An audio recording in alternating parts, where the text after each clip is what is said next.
kind and generous introduction. Thank you, and thanks for again hosting me at the University of Helsinki. I really much enjoyed the talk I gave. I think it was a year and a half ago, and so it's great to be back with you.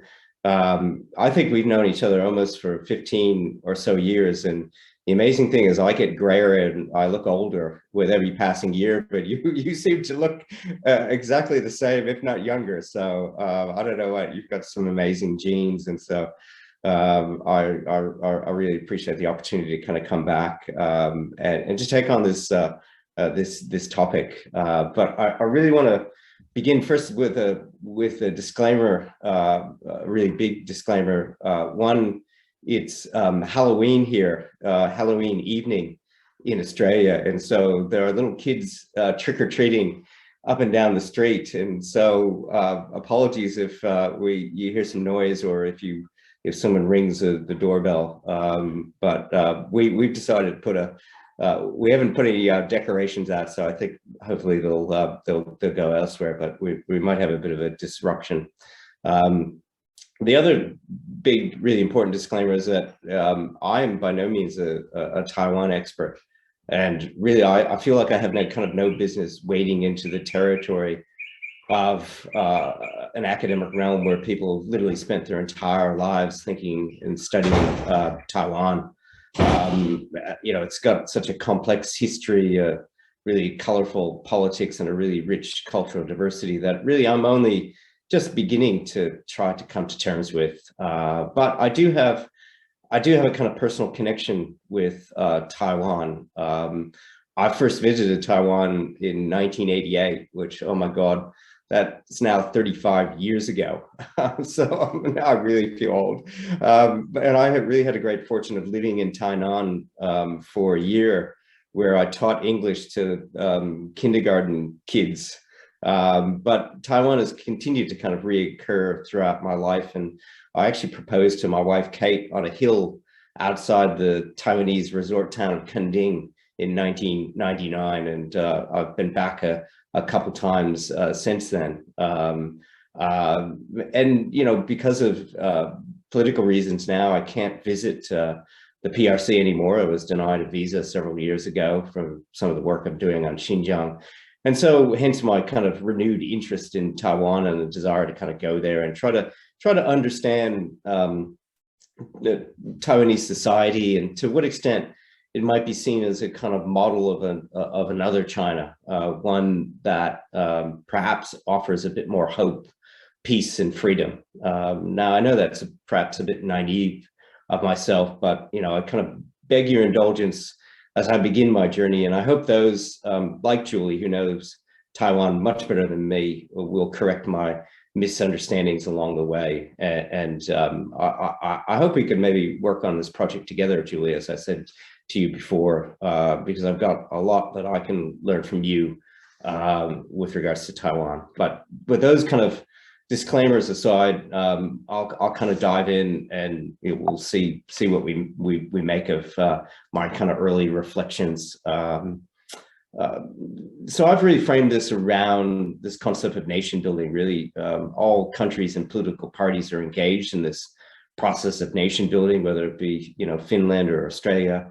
It's really about kind of creating a sense of social cohesion and a common purpose amongst a diverse population. It's important to remember that, you know, states make nations, not the other way around. That's an important insight of Eric Hobsbawm, one of the greatest great theoreticians of nationalism. Nation building is really essentially about the attempt to kind of fuse culture and polity, according to another great scholar of nationalism, Ernst Gellner. So in other words, it's really about forging a common homogeneous culture within a single state. In other words, kind of creating, this is an ideal form, creating a kind of singular nation and state where the two are kind of literally fused together. Now, this process, of course, is complicated in countries with a diverse ethnocultural population to create that kind of fusion. Now, when I think about China, on the face of it, it doesn't seem to be one of those countries. The vast majority of its inhabitants are said to be a part of this Han supermajority that comprise, what, 92% of the population. Yet this concept of Han, of course, belies numerous sub-ethnic differences, which can easily be exposed once one begins to kind of deconstruct the concept of Han, which I did with a bunch of colleagues back in 2000, I think it was 2007, in our volume, Critical Han Studies. Take, for example, the population of Taiwan. So in the eyes of officials in Beijing, 98.6% of Taiwan's population is Han Chinese, while only 350,000 or 1.4% of its population belong to the so-called Gaoshang or High Mountain ethnic minority. Yet in Taiwan, identity politics is far more complicated today. The ROC government recognizes not only 16 indigenous groups with a population of well over 500,000 people, also this category of Han, I think, is far more fluid and unstable in Taiwan's rich multicultural politics than it is on the PRC. So underneath this category, you've got very strong ethnic identities around Hakka, of course, Hokkien being the majority population, and even Matsu and other groups that that really have grassroots saliency in public life. So in the case of Taiwan, identity is increasingly self-ascribed and multiple, not much different from, I would suggest to you, the way that identity operates in Australia, America, or Finland. Now, in sharp contrast, ethnic, or really the key term here is Minzu identity in the PRC, is state ascribed. So the state, in other words, the Chinese Communist Party, tells you what Minzu group you belong to. And there are only 56 officially recognized Minzu groups in the PRC. And if your parent is a Tibetan and your mother is a Han, when you turn 18, you've got to pick one of those identities. There are no hyphens. Its identity is not bottom-up, self-ascribed. It's really assigned by the state. And you know, the process the process of kind of identifying ethnic groups in the PRC was brought to a kind of formal end. So there were groups that continued even up until quite recently to advocate for being recognized an official group, but that really has been brought completely to an end by Xi Jinping, who declared in 2014, 56 Minzus is 56 Minzu. We don't want to divide any further. If we divide further, we could have several thousand Minzus, opening up a box that would lead to chaos. So this is Xi's words at a conference in 2014. So I want to go back, though, kind of, that's starting in the present. I'll come back to the present, but I want to go back and look at this historically, because what I think we see, if we think about the what I'm going to call Taiwan and the PRC, or Taiwan and China, what you see over the last century is that in terms of their approach to ethnic diversity, they've kind of converged, diverged, and then converged, and then diverged yet again. And so I think it's useful to kind of look at it in a historical frame. Now, on the PRC mainland, you know, the non-Han population in official terms comprises less than 10% of the population, but they do inhabit over 60% of the territory, lending them really a significance way beyond their numbers. And it was this significance and a desire to secure political control over the entire landmass of the former Qing Empire that really drove the Chinese Communist Party and the Nationalist Party, or the KMT, to adopt a set of deeply pragmatic policies and approaches to guiding nation building during the first half of the 20th century.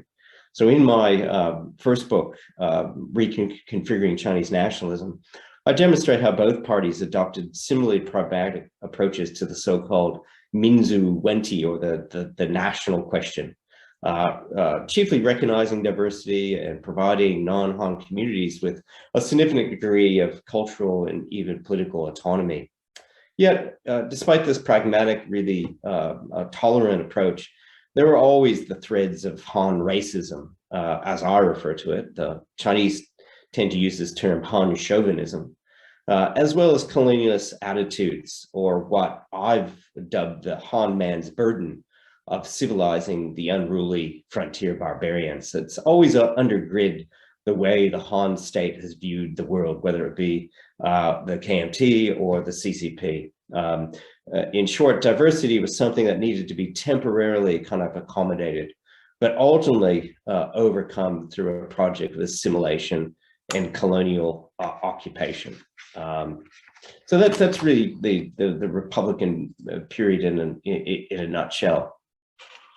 Now, if we jump forward, following the communist and nationalist civil war and the KMT's retreat to Taiwan, the party's the policies began to kind of temporarily diverge, only to once again converge under the dictatorships of Mao Zedong in Jiang Jieshi. But you do have this really interesting period in the 1950s where the Chinese Communist Party quite remarkably builds a multinational polity. It recognizes the 56 minority nationalities. It creates all these systems of regional territorial autonomy at various administrative scales. It even invents new minority languages and provides minority groups with extensive preferential policies. Yet this period of liberalism really was short-lived. So by the time we get to the anti-rightist campaign in 1958, and then the Cultural Revolution in the 1960s, the Communist Party really does dash any hope of self-rule, cultural tolerance, and multiculturalism, really resulting in widespread cultural destruction in areas like Tibet and Xinjiang, as we have pictured here, with a monk being subjected to self-criticism during the Cultural Revolution in Lhasa. On Taiwan, there was never that period of liberalism under the KMT government of Jiang Jieshi. Rather, they adopted an explicitly assimilationist policy from the moment they arrived on the island. The island's indigenous people were referred to as mountain compatriots, or Shandi Tongbao, and were viewed literally as feeble citizens, or Ruoshi Guoming, who were no different from the Han, but did require molding, or remolding, I should say, by actively transforming their backward customs. Now, as well known, towards the island's Hokkien and Hakka-speaking majority populations, the KMT rulers adopted or put themselves forward as yet another colonial government, replacing the Japanese with their own set of assimilative policies after martial law was declared after the 228 uprising. So through strict controls over the education system, media representations, in civil society, the KMT sought to create a kind of singular truth and identity that paced over the differences between the mainlanders, or Waishenren, and the island's natives, or Bundiren.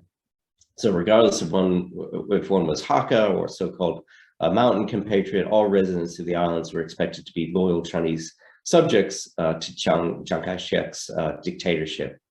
Of course, things weren't that much different under the Mao dictatorship on the PRC. And China's current leader, Xi Jinping, I would suggest you has a great deal in common with both Mao and Jiang. And it would seem that strongman rule isn't particularly conducive to diversity and tolerance. Yet the roller coaster ride continues, because after the death of Mao and the death of Jiang, we see a kind of another period of liberalism. So in the 1980s, the cultural politics of both the ROC and the PRC seem to reconverge towards a kind of Han-centric form of multiculturalism. And this idea of Han-centric, I think, is really important. I'll come back to it. Albeit they converge towards that at a slightly different pace.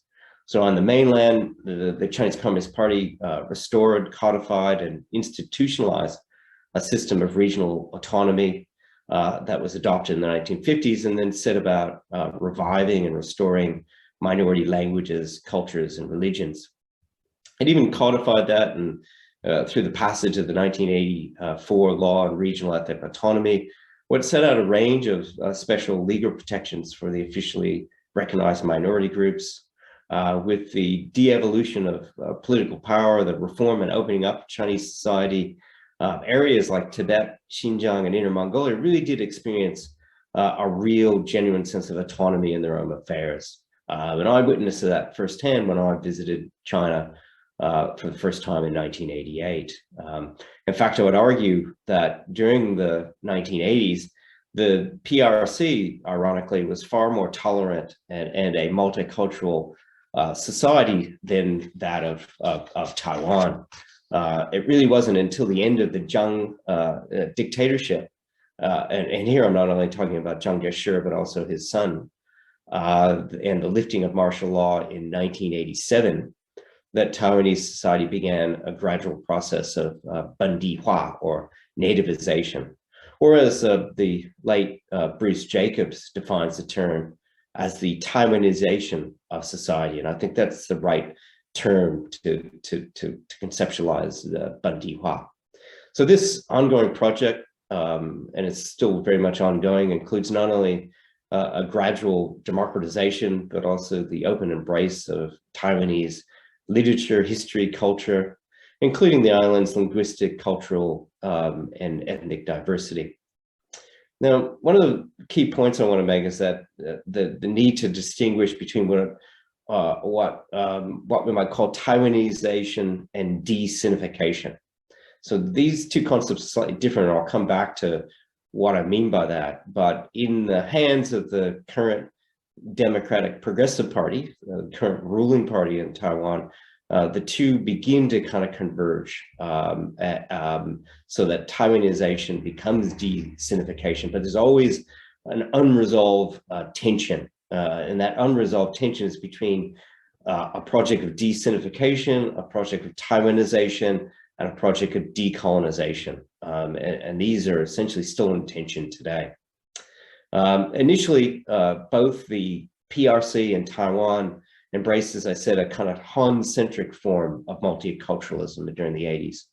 It's what the PRC sociologist Fei Xiaotong called unity from diversity, or Doyuan ET, with the Han majority serving as a, and these are Fei's own words, as a giant snowball that absorbs and fuses other cultures and peoples as it rolls across China in the formation of the Chinese nation. So on Taiwan, we had very similar, slightly different rhetoric coming from the head of the Council of Cultural Affairs, Guo Weifang, who used the metaphor of a garden with different flowers to highlight the diversity within mainstream Chinese culture.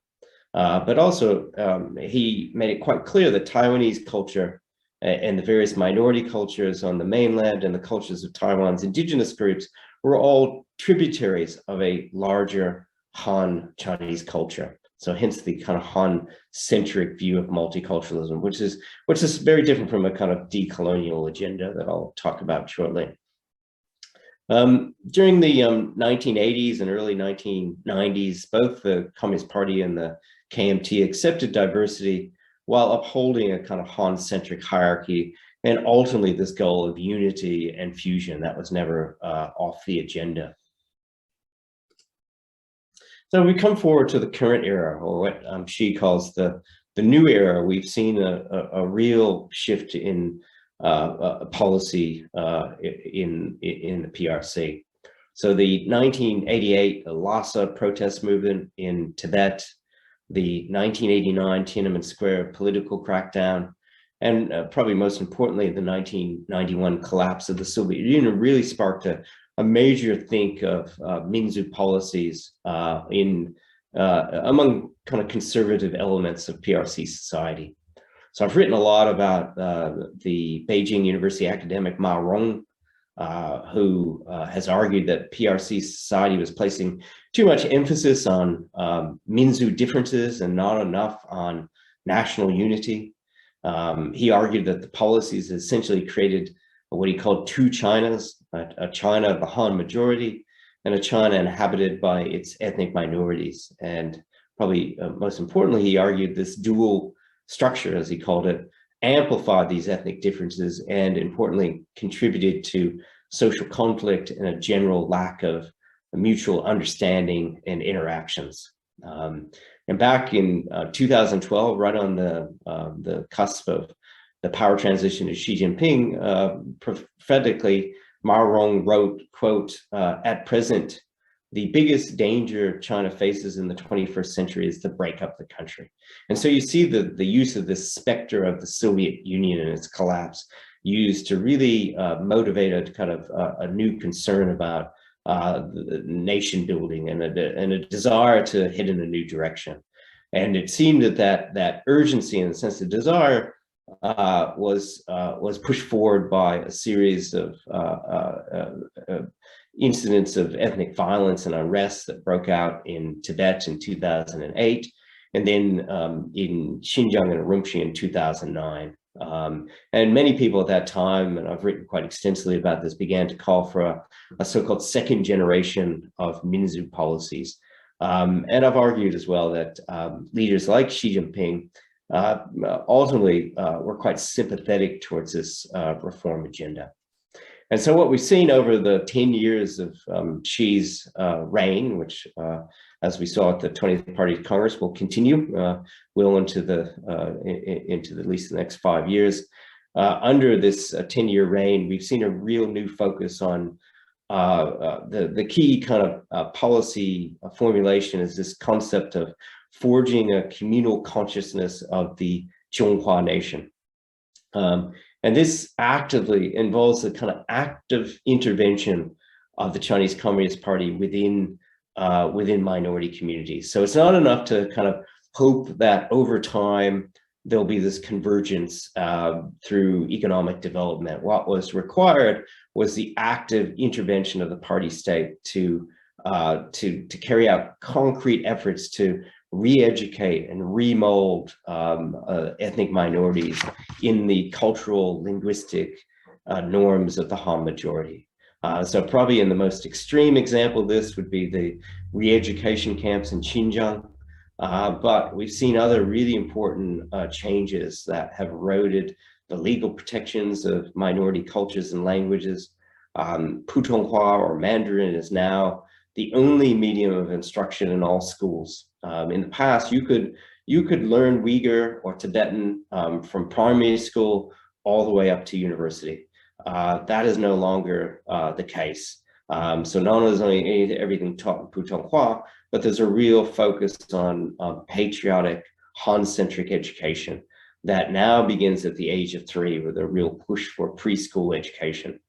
And the party is really slowly but systematically erasing ethnic traditions and customs and replacing them with Han ones.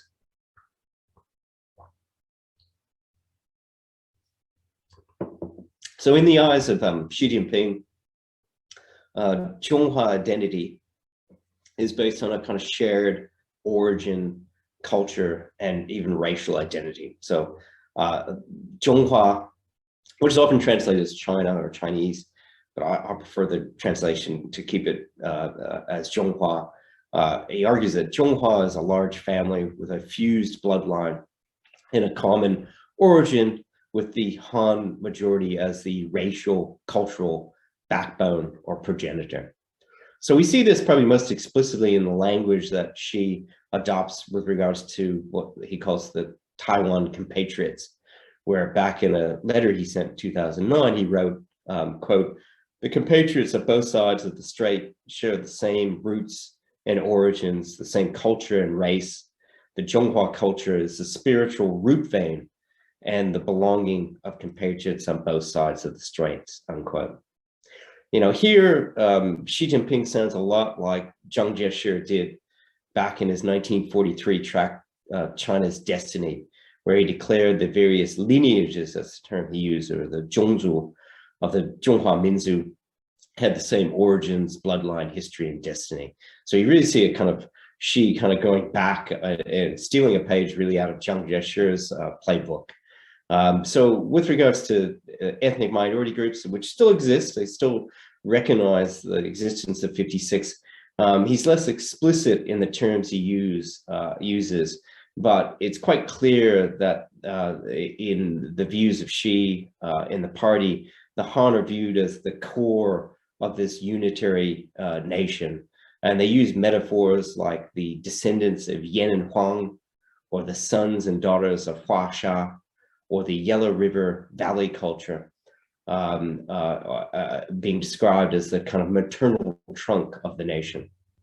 So as Chinese politics has turned distinctly authoritarian under Xi Jinping, so too has its assimilative cultural politics. So there's a rich scholarly literature that I've only begun to kind of tap myself that looks at the relationship between authoritarian politics and ethnocultural diversity, finding a correlation between democracy and diversity and authoritarianism and assimilation. And thus it's probably unsurprising that as Xi strengthens his grip over Chinese society, that he's imposing his homogeneous vision of Chinese identity on the diverse communities of mainland China.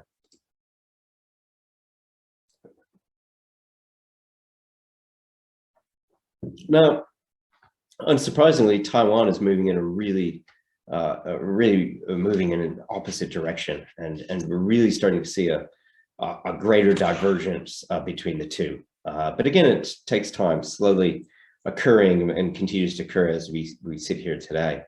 So that divergence really gathers pace in 1992 when the then opposition DDP party adopted a new ethnic and cultural policy, which stressed that Taiwan was comprised of a diverse range of ethnic groups and committed itself to pursuing a policy of multicultural citizenship. Notably, it stressed that national belonging was based on equal civic participation rather than some shared cultural or blood relationship, as Xi argues. 2 years later, the KMT government under Li Denghui formally adopted the term indigeneity, or Yuanjumin, to refer to Taiwan's Aboriginal community, and then established the Council of Aboriginal Affairs, which is now known as the Council of Indigenous People, under the Executive Yuan, where indigenous interests were represented for the first time at the ministerial level of the central government. Expectations, at least for the KMT and Li Denghui, however, remained one of assimilation.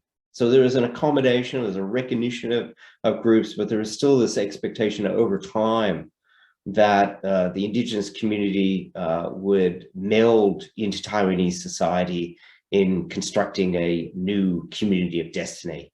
And these are the terms of Li Denghui back in the 1990s. And there was an opposition from more radical decolonial policies, such as creating native title for indigenous groups. The project here was really more about the creation of a Taiwanese identity in which the Aboriginal other was a symbol of a distinction between mainland Chinese identity, but also subordinate component to a new Taiwanese identity with Han or Chinese identity at its core. And so this is the agenda that I was talking about before of Taiwanization, which is slightly different from that of de-sinification, and certainly very different from that of decolonization. So the belief at the time amongst the KMT under Li Denghui was that, quote, only Taiwan's Aboriginal culture can present a Taiwanese culture that is clearly different from Chinese culture on the mainland. So the project was about using what was different about Taiwan to construct a new Chinese identity and a new Chinese culture that was distinct from the PRC. So under a democratically elected Li Denghui, the KMT, with the support of the opposition party, pushed for constitutional reform, including an additional article embracing cultural pluralism and the active preservation and fostering of indigenous languages and cultures. Now, under the DDP government of Chen Shui-bian from 2000 to 2008, and now under Tsai Ing-wen from 2016, this process of Taiwanization slowly evolves in the direction of de-Sinification and to some extent decolonization. So it's a kind of a kind of linear process that, in some ways is not linear because there's a lot of fragmentation in terms of different groups. But you can see a kind of a slow progression in that direction, but some people pushing even further for kind of decolonization, others still back the kind of the Taiwanization process. In 2005, quite importantly, the DDP passed the Indigenous Basic Law, promised self-determination and autonomy. And in 2016, Tsai Ing-wen offered a national apology in Parliament for past injustices and established, quite importantly, a transitional justice committee under the president's office. Yet, as I said before, these tensions remain between a kind of indigenous decolonization project and the DDP's de-Sinification agenda. And restorative justice for Taiwan's Hokkien majority population really still takes precedence over indigenous justice, land rights, and language revitalization. So important changes to the education reform on Taiwan have really introduced Taiwan as a dominant theme in the schooling curriculum.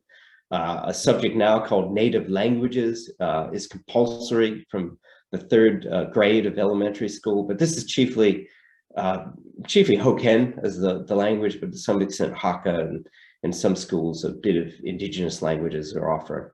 The new history curriculum really places less emphasis on Han culture and history and more on Taiwanese history and global connections.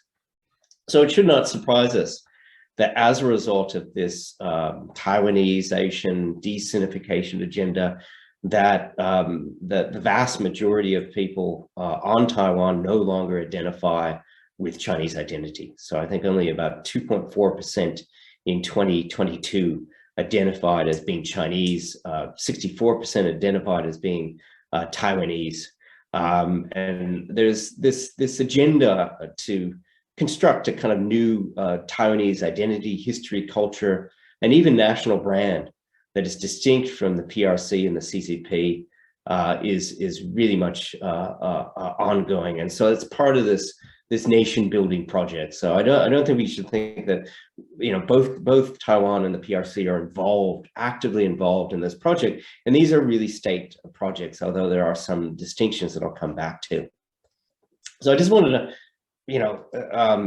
try to give some examples. And I don't know if this is a great example, but it's one that I've kind of written about and I've kind of slightly obsessed with. But clothing is an important kind of symbol of the nation. Doesn't matter what country you're talking about.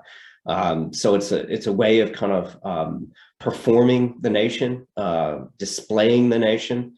But like any process of nation building, it's often highly contested. And that's the case on the PRC as well as on Taiwan today.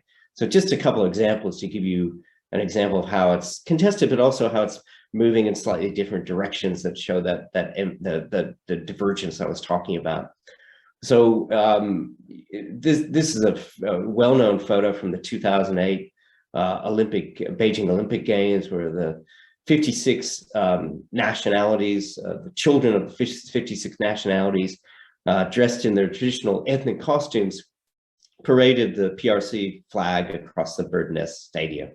And some of you might remember that. And it was also quite controversial afterwards because it was reported by the Wall Street Journal that each of these children were actually Han actors. So it didn't really matter that they weren't minorities.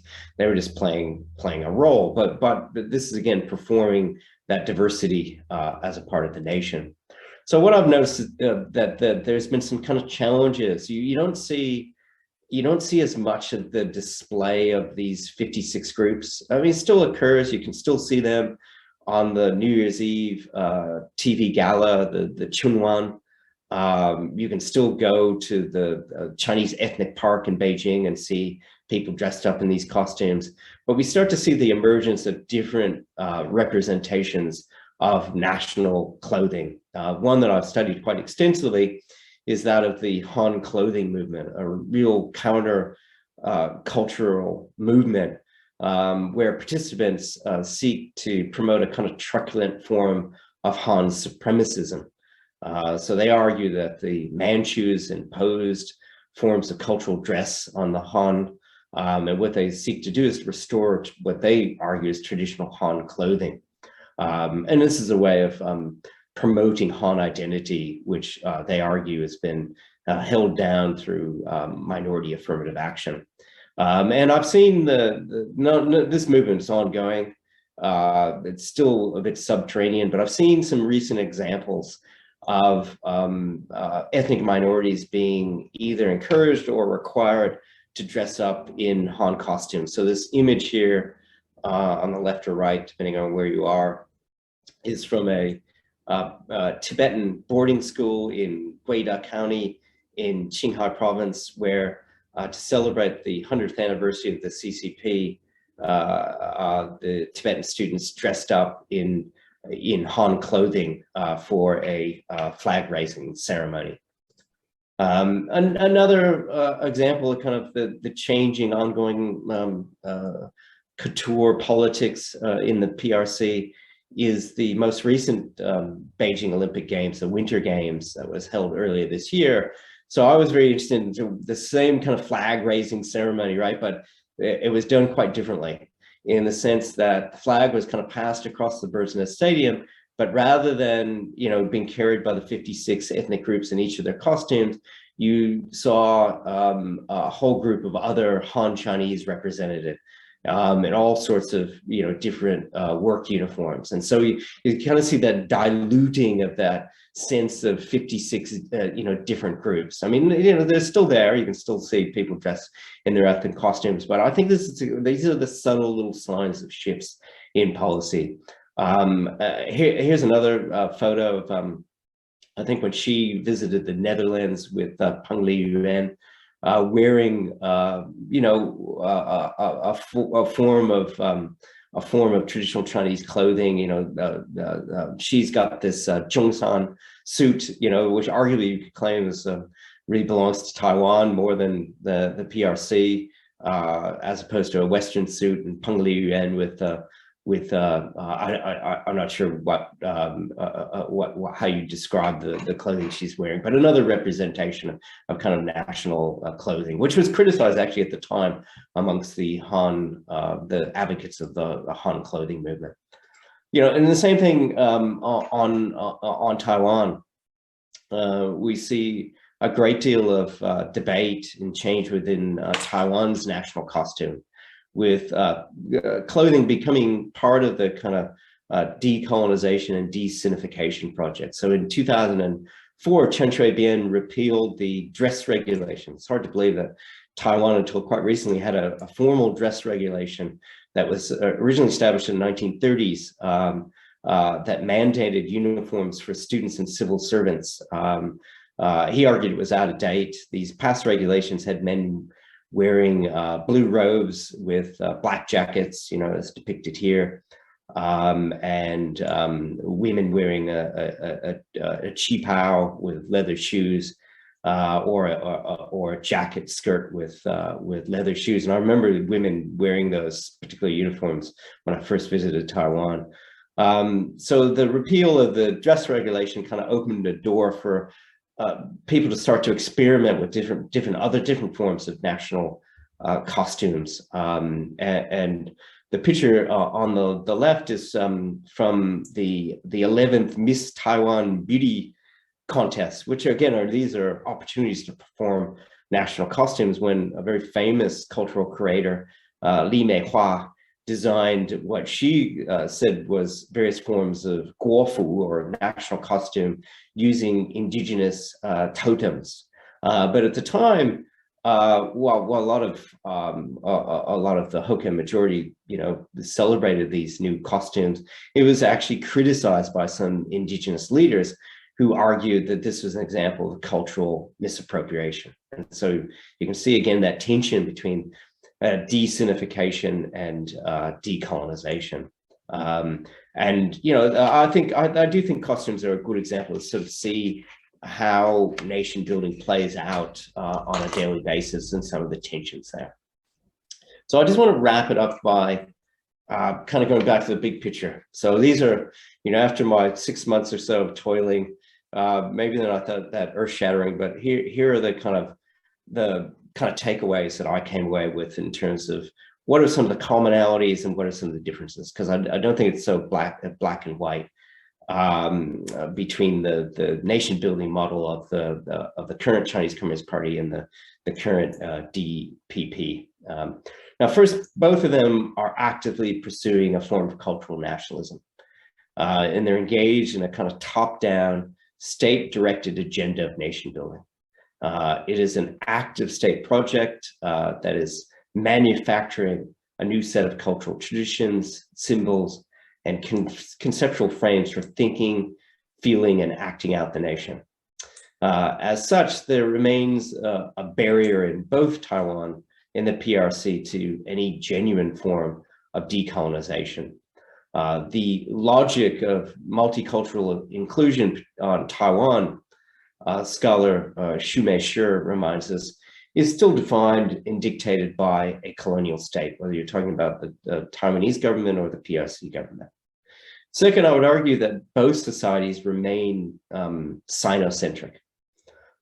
This is perhaps very obvious on the mainland or the Xi, but even on Taiwan, the embrace of multiculturalism is still a work in progress, with the Han culture, language, and norms continuing to dominate daily life. So where you might hear, Hokkien is the dominant language in the South, if you're in Taipei, it's still Mandarin Chinese. And to go to Taipei, which I've done from the mainland, it still feels like you're a part of the same nation. I mean, there are differences around the edges, but you're still in a kind of Sinocentric world. Third, the specter of colonialism continues to hang over both societies. So settler colonialism, as the late Australian scholar Patrick Wolf reminds us, is really a process and a structure rather than a singular event. And thus it's incredibly difficult to overcome and might even be impossible. There is widespread poverty, dispossession, and cultural loss occurring among the non-Han and non-Hokkien communities on both sides of the Taiwan Straits. Finally, what is really driving these colonial structures is, of course, the logic of neoliberalism and the capitalist marketplace that often works against social justice, meaningful inclusion, and social cultural tolerance. The bottom line is, and it's important to remember this, if one is born into a Tibetan family or a Paiwan family, one's life chances are far more constrained than those of the majority community, whether it be the Han party elite on the mainland or the Hokkien political and business elite on Taiwan. So those are some of the commonalities. Now to the differences, which again are quite obvious, that we can see that when it comes to kind of identity politics, Taiwan and the PRC are drifting apart, heading in opposite directions. We have an emerging kind of liberal civic form of nationalism in Taiwan compared to a kind of more narrow type of kind of biocultural nationalism of the PRC. Taiwan's democratic practices allow for a more dynamic, hybrid, and open civil society where membership in the Taiwanese nation is defined by civic participation and a shared set of liberal, one could argue, anti-CCP values. In the PRC, the Zhonghua nation is increasingly defined by a single culture, race, and ideology.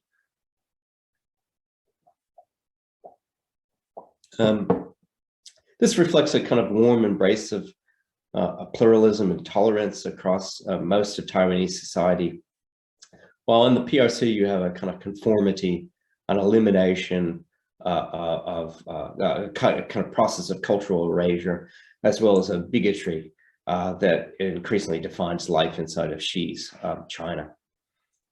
At present, in Xi Jinping's China, ritualized performances of exotic otherness remain, often through fetishized costumes, songs, and dance assemblies that are performed for the kind of voyeuristic pleasure of visiting Han officials and foreign tourists. Meanwhile, though, on the main stage, Tibetan and other indigenous communities are being taught to dress, act, and speak as one in accordance with Xi Jinping thought, which is now being offered throughout the schooling system. In Taiwan, by contrast, identity is increasingly bottom-up, where individuals are free to explore their identities in a hybrid and kind of fluid fashion. Being Taiwanese is increasingly defined in opposition to mainland China, its Han culture, and its highly politicized way of being. In the PRC, identity has long been state-defined, binary, and everyone must belong to one of the 56 recognized groups. And increasingly, citizens are being told to identify with this single Han-centric Zhonghua identity. In Taiwan, the government and its people are embracing this concept of indigeneity, and many segments of society have accepted the need to decolonize knowledge and power across Taiwanese society. And this ongoing project of decolonization is perhaps most evident and arguably most successful in the field of education and Taiwanese studies. And here, I just want to refer to you, if you're interested in the process of decolonization in Taiwan, an excellent collected volume recently published by Professor Shumei Shi, who is arguably one of the best experts of Taiwanese society. So in some, while on the surface, Taiwan and the PRC might look rather similar, with the dominance of what the Chinese call black eyes, black hair, and yellow skin, their national values are rapidly diverging. The PRC is shifting towards Han totalitarianism, while Taiwan is trying to define a new civic, participatory, and tolerant form of Taiwanese identity. So those are my key takeaways. Thank you very much for your attention, and yeah, happy to take any questions and love to get your comments and feedback.